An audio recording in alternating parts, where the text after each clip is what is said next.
The Lagos-Ibadan border communities may not forget the havoc created by flood during this year's rainy season in a rush. The rainy season, which has remained a nightmare to residents of Isheri Olofin and other neighboring communities, is believed to originate from the tidal wave from Oyo Dam. The dam was commissioned on 29 March 1983 by President Shehu Shagari and is operated by Ogun Osun River Basin Development Authority, which covers 4,000 hectares with catchment area of 9,000 kilometers square. Residents of communities of Isheri, Arepo, Lafenwa, Warewa, and other adjoining settlements along the Lagos-Ibadan Expressway in Ogun State are going through a devastating experience of threat of flood caused by excessive release of water from the Oyo Dam. The challenge with our communities is the flood occasioned by the perennial release of water from the Oyo Dam.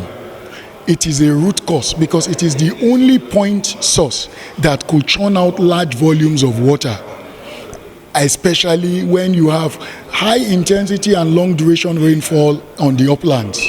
So the flooding in this area has been very, very terrible in terms of it has even chased out or discouraged people from living in this environment, and even people who want to do investment in this place has run away. When the flood comes, people tend to vacate their place temporarily. Then after the flood has subsided, they come back. That cannot be a normal way for people to live. So it's a pain that we must all look for how to find a solution to. So every time we're always having flood. Even the rain of a few days ago, just small rain, the entire part of the estate was flooded.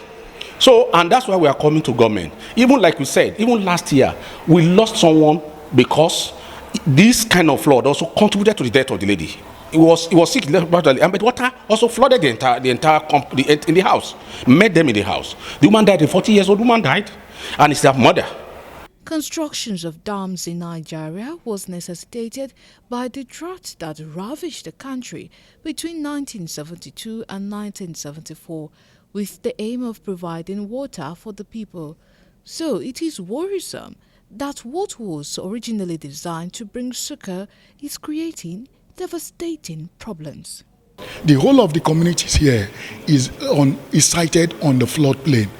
There's no problem living on floodplain. There's no problem even living on water if you reclaim land, because it only makes sense when you can reclaim any area, you put adequate infrastructure in place. So if we do not have such high unregulated volumes, uncontrolled volumes released from Oya, we won't be having this flood problem. Why is this? The flow of the water is coming from the same with Oyo North. Everything from the Isheri Shaki area, all the water is coming from that area. And so approximately they get here about the same time. So there is peak flow in the main channel, there is peak flow in Oyo channel. So all we have to do is keep back some of the flow from Oyo, because that is the only place that has a control structure. There is no other control structure on the river Ogun system.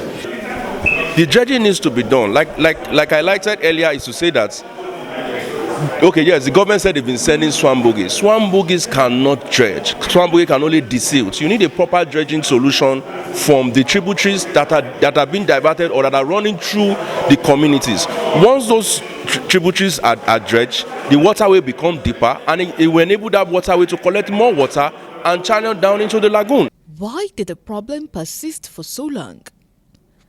Many people believe that failure to comply with the German firm recommendation that buildings should be erected by 5 meters above sea level as the major thing responsible for the problem, since the tidal wave is expected to go through fluctuation which rises between 5.4 meters and 1.8 meters during the night and day respectively.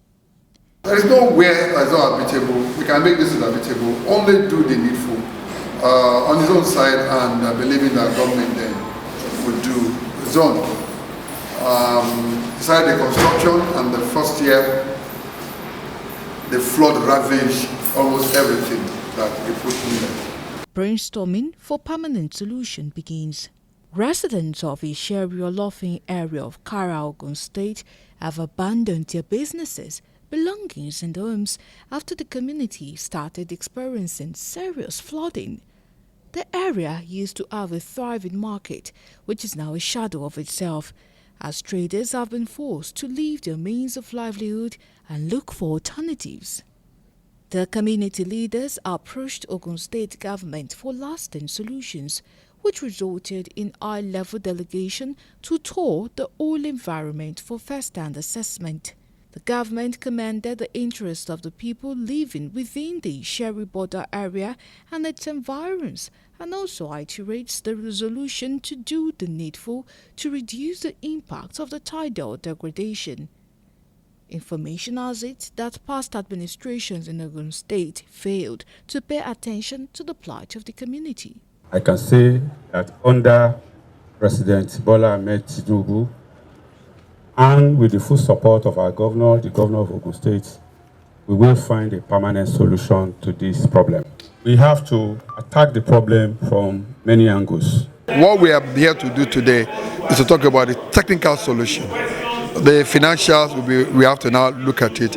You need to have an idea about where we are going before you start how much will it cost me. So today we have various options on the table and how it will impact on the people. We are here today to share that so that they all have an idea about how this solution will have impact on them. At a stakeholders meeting where 3 options for the solution of the perennial flooding were laid out by Ogun State Commissioner for Environment, the representative of Isheri people opposed the best of options, which was construction of atrioventricular canal, a project that may remove several buildings in and around the Isheri community. I will oppose it, you understand, because all this area was acquired by the Ogun State government. You understand? Although our community have been assisted for long before the coming of Ogun State government. You understand? And they are the people that acquire all our land, sold it, and put all the money inside their pocket. You understand? If those people that sold land for, they are having problem of flooding of water, you understand? They have to find solution to it. Not that they will direct the solution to our community because they want to find solution to their problem. You understand? So that is the area we are fighting for. You understand? We thank God, we thank them for coming to this area in order to assist people about the flooding. You understand? But they should not use their solution to affect our community. Some of the identified problems could be traced to poor drainage problems, heavy rainfall, poor refuse disposal, oil dam spillage. Therefore, it is quite important for the Federal Ministry of Environment to undertake a comprehensive study of the flooding challenge in order to enable government to understand which type of permanent solution to embark upon.